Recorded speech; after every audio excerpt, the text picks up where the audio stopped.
Come on.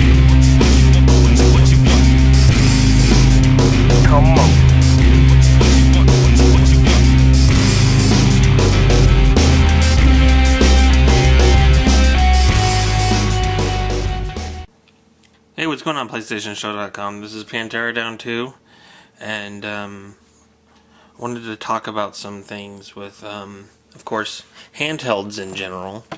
We all know about the Vita, and we're all excited about it. It's finally here.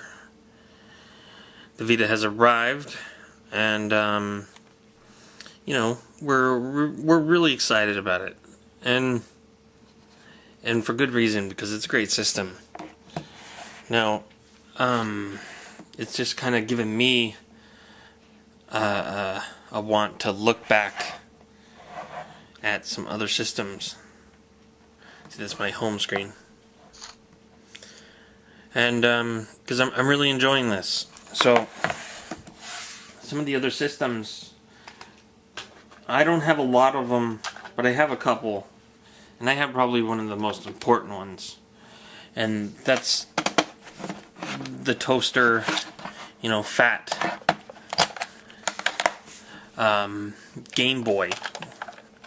Just the regular black and white, your original Game Boy that, you know, came out a long time ago. We all know how this works. We all know about this. This still works perfectly good. And this is Super Mario Land. And it's a great system. I remember when I first got mine when I was 9 years old on Christmas. And had a lot of fun with it. And I have this one that some guy gave me. He had a bunch of crap from flea markets in his van. And he just handed this to me. Like here you go, just dig it. He was this big dude. Had a van full of crap. He even gave me a power pad, the running power pad thing for the Nintendo. I gave it to my friend who appreciates it more than I do. But because I used to have one and I used it and it was terrible. But so this is the original Game Boy. Now there was another Game Boy that I have, Game Boy Color. My other friend gave this to me. He didn't want it. It was nice because it used 2 less batteries than the fat one. And even some of the regular original games had color in them that never were meant to have color. So this original Mario game had some color in it. Not a lot, but some. And this Game Boy did that. So that was kind of cool.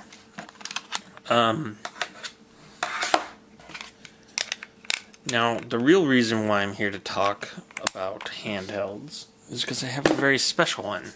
One that's probably the closest and this one probably relates closest to the Vita. I've had this. I got this on Christmas. This is the Gamecom.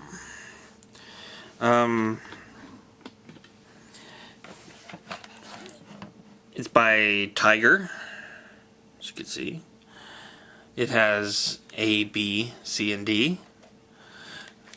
Controls here. A D-pad here. Speaker up there. The Gamecom logo. And your power on button. One of the neat things about this, which I never used, was this little port right here that you just pull out. Had a modem plug. I never ever use this. It had online connectivity. I'm sure some people used it. I have no idea. At the time, I don't even think we had internet at my house. We didn't get AOL until much later.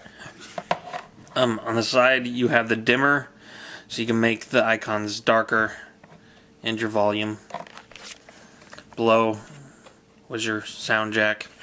This also takes 4 AA batteries in the back, just like the regular Game Boy. Yeah. One neat thing about this system was that on the side here, you had your cartridges. This is Duke Nukem 3D, and your other cartridges. So this system holds 2 cartridges, one right here and one right there. And this game is called Lights Out. This came with the system. You had to turn off all the lights in a puzzle setting, and it's really cool. It's actually probably the best game. Duke Nukem was kind of stupid because you couldn't turn around. You could only move forward and left and right and backwards, but you couldn't spin in a you couldn't do a 180 and turn around. Maybe I'll show some of that because I put batteries in this thing and it still works. Now there's also these buttons here, which are the pause, the sound, menu buttons. So let's turn it on. Just hold the power button over here.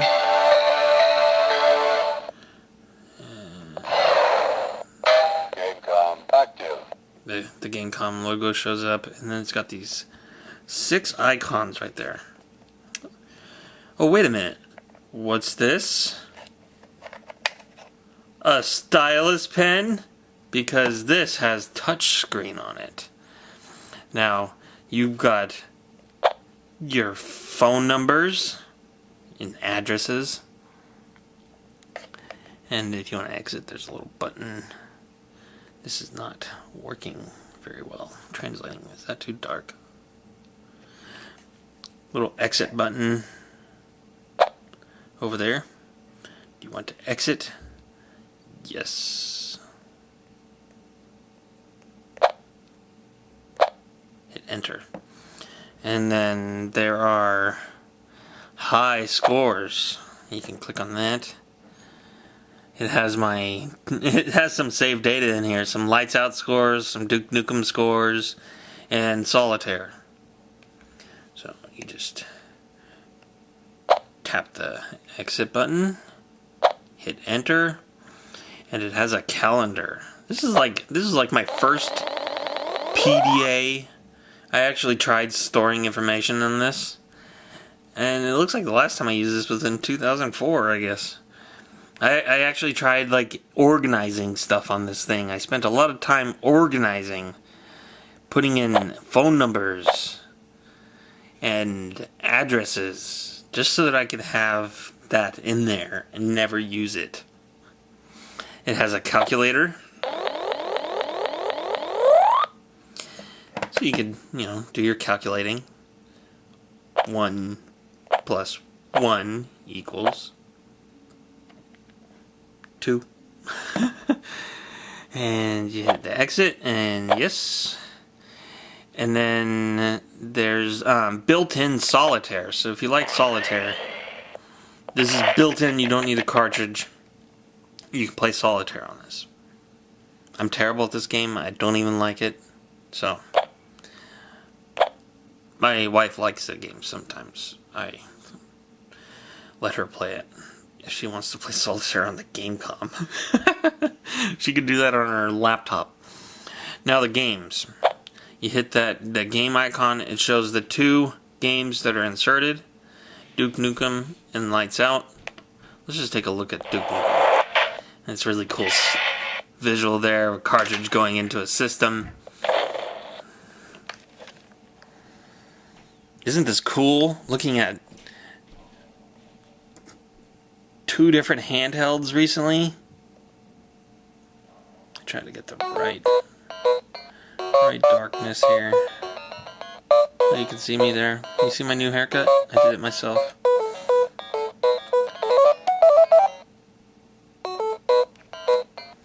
This isn't the greatest game, but I'd say it's better than Duke Nukem Forever. So I'm trying to get the best. These screens are not meant to be filmed. That goes completely dark.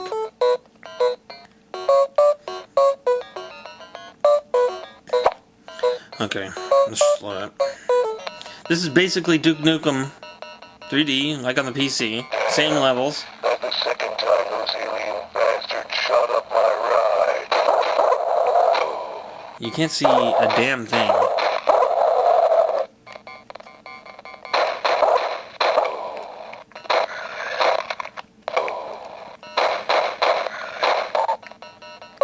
Damn, I'm good. Yeah, you just move like left. You can barely even tell what I'm doing on the screen. You can move left and right, you can't turn around. So it's true 3D like it should be, where there's no 360, no 180s. You just move forward, and you're popping caps, Duke Nukem style.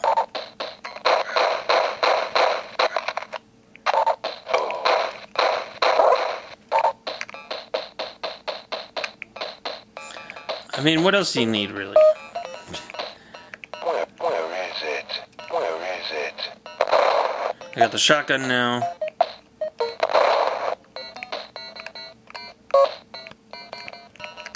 No cola.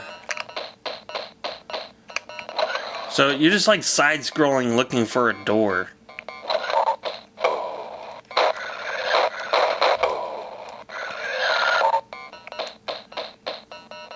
And when you hit a turn, it does it for you. Bitchin'. There's another game for this that was, you know, pretty synonymous with just about everybody. Was Resident Evil 2. I never owned it. It's pretty expensive on if you wanted to buy it on eBay or something.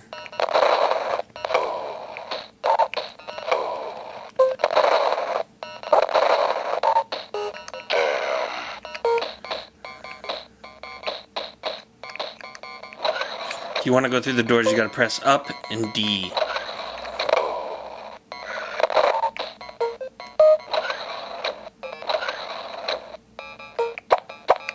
So here's a movie theater like in Total Meltdown.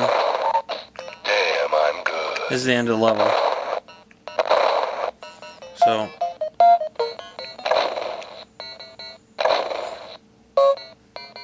it's pretty short for Total Meltdown even. So that's it. We got the menu button that I just pressed here. This is kind of like your PS button. And you just hit exit. Yes, please. And then quit. And then you're out of the game. And then lights out. Let's take a look at lights out real quick. And then this stupid video will be over. I hope nobody has ever seen this system before, because it was pretty cool for the time. You know, I mean, the Sega Game Gear had color screen.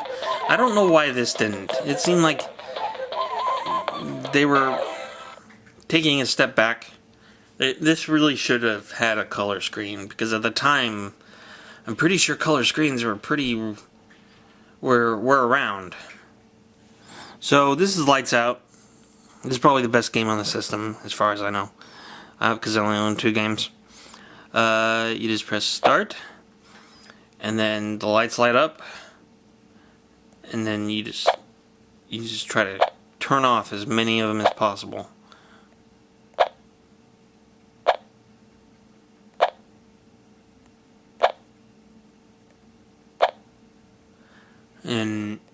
And so on. It's a pretty challenging game. You can keep playing it for a long time. This is still... See, I'm getting pretty far here.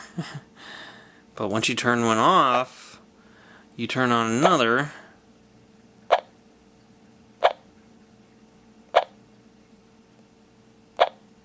and so on. So, sometimes you gotta turn some on to turn off more.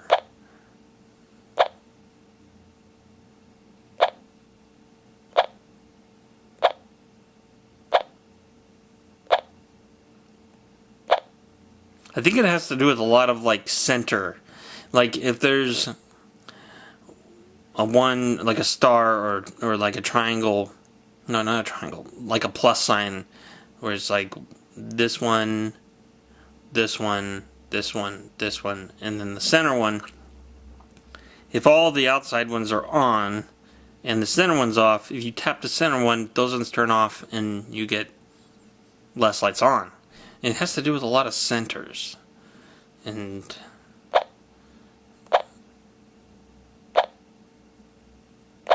I've never quite really mastered it.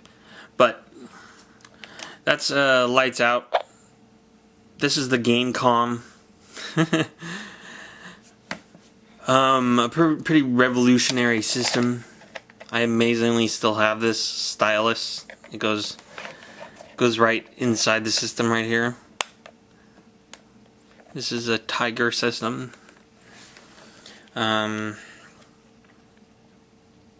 So yeah, if it wasn't for this system, maybe we wouldn't have had the Vita or some other touchscreen devices that we're all used to, because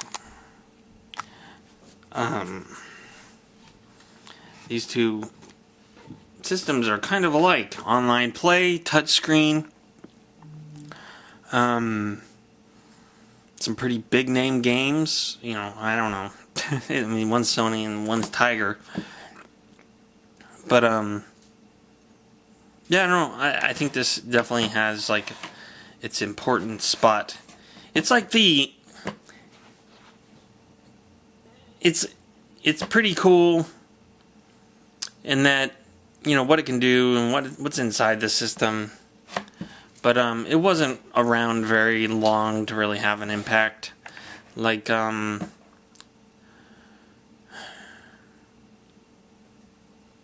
I don't want to say like the Dreamcast, because the Dreamcast had an impact and it was a great system, but it wasn't around for very long. I wouldn't say this was around as long as the Dreamcast was, but I don't know. This was Tiger's foray into the handheld games, where, you know, the dominating Gameboy owned pretty much all of it. And it was an okay attempt, because you know what, my parents bought it for me for Christmas one year, and if they bought it for me, it probably wasn't that expensive, because, you know, I wanted so many other things. But